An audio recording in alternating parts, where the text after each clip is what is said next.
440 পেজে 5-এর অঙ্কটা দেখো। প্রথম অঙ্কটা বলছে দুই বন্ধু অরুণ বরুণ যথাক্রমে 40,000 টাকা 50,000 টাকা দিয়ে একটি যৌথ ব্যবসা শুরু করে। তাদের মধ্যে একটি চুক্তি হয় যে লাভের 50% নিজেদের মধ্যে সমান ভাগে ভাগ করে নেবেন, আর লাভের অবশিষ্ট অংশ মূলধনের অনুপাতে ভাগ করে নেবেন। এখন অরুণের লভ্যাংশের পরিমাণ যদি বরুণের লভ্যাংশের থেকে 800 টাকা কম হয়, তাহলে অরুণের লভ্যাংশের পরিমাণটা কত? তো আমাদের প্রথমে আমরা কি করব, আগে অরুণ বরুণ এদের দুজনের যে মূলধনটা আছে, মানে 40,000 টাকা আর 50,000 টাকা, আগে এটাকে আমরা অনুপাত করে নিয়েছি।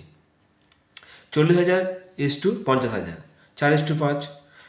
এবার ধরো মোট লাভ হয়েছে আমরা জানি না কত, তাহলে আমরা কি করবো, মোট লাভটা আমরা X টাকা ধরে নিলাম।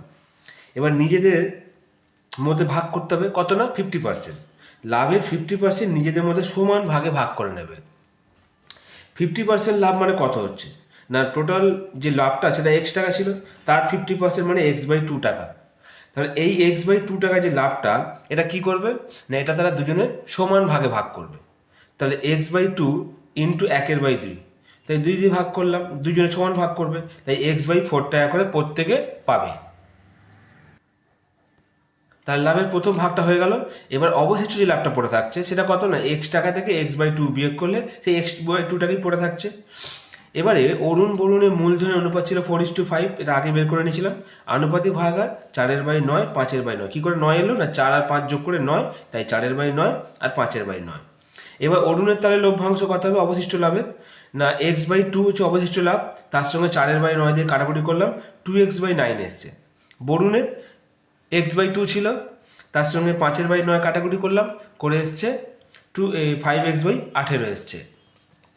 এবার যেটা হবে সেটা হচ্ছে অরুণের মোট লাভ কত হচ্ছে।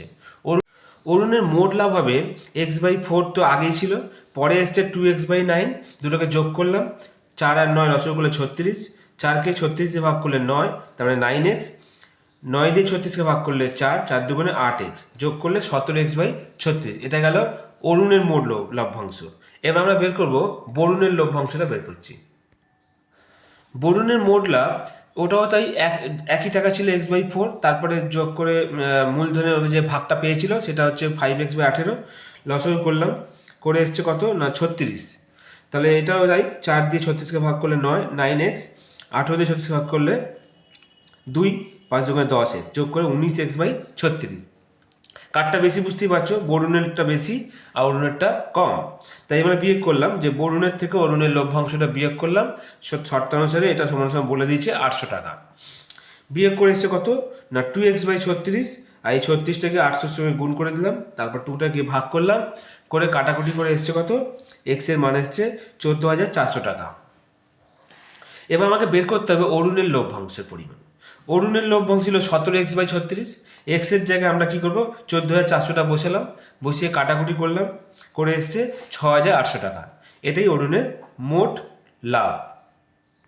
5-2 অঙ্কটা আমাকে একটি স্টুডেন্ট আমাকে অনুরোধ করেছিল যে অঙ্কটা দেখানোর জন্য, আমি দেখাচ্ছি। ফাতেমা বিবি একটি মাসিক সঞ্চয় প্রকল্পে প্রতি মাসে প্রথম দিনে 100 টাকা জমা করে। তিনি এভাবে 1 বছর টাকা জমা রাখলেন। যদি বার্ষিক সরল সুদের হার 6% হয়, তাহলে বছরের শেষে তিনি সুদে আসলে কত টাকা পাবেন। এটা প্রথমে আমরা কি করব, ফাতেমা বিবি প্রতি মাসে 100 টাকা করে জমা রাখছেন। তাহলে 100 টাকা জমা রাখলে তাহলে 12 মাসে কত হচ্ছে, 1200 টাকা।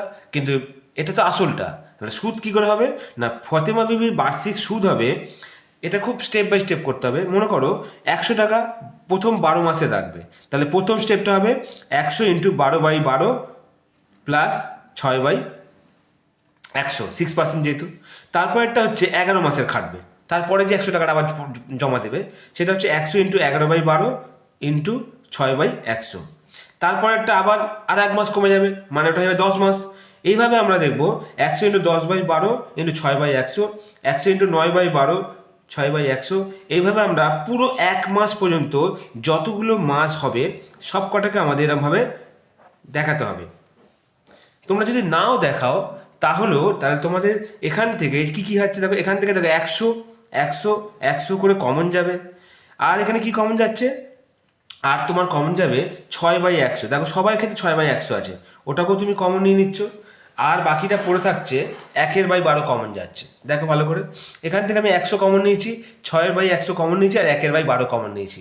ব্যাকেটে কি পড়ে থাকছে 12 plus 11 plus 10 plus 9 plus 8 plus 7 plus 6 5। এইভাবে আমরা পরপর করে এগুলোকে যোগ করব। তুমি ওইটা না করেও তুমি এইটাও ডাইরেক্ট ফর্মুলা ফেলে অঙ্কটা করতে পারো। আমি ওটা করলাম তোমাদের বোঝানোর জন্য যে কিভাবে স্টেপ বাই স্টেপ আমরা প্রতি মাসেরটা কিভাবে ক্যালকুলেট করব। যাই হোক, তোমরা এইভাবে করতে পারো, এখান থেকে স্টার্ট করতে পারো অঙ্কটা, বুঝে নিয়ে তাহলে করবে। 100 কেটে গেল, 6 দিয়ে 12 গেলে 2 হয়, তার মানে 1/2, আর এটা যোগ করে 78 এসছে। তো এটা কাটাকুটি 39, তার মানে তার 39 টাকা হচ্ছে সুদ, বার্ষিক সুদ। আর দেখো 12 মাসের মূলধন আমি এক্ষুনি বলেছিলাম যে 1200 টাকা, কারণ 12 × 100 টাকা। আর তাহলে তোর কী হবে না, সুদে আসলে কী হবে না, 1200 টাকা হচ্ছে আসল, আর সুদ হচ্ছে 39 টাকা, যোগ করে এসছে 1239 টাকা। তোমরা এই অঙ্কটা এইভাবে সমাধান করবে।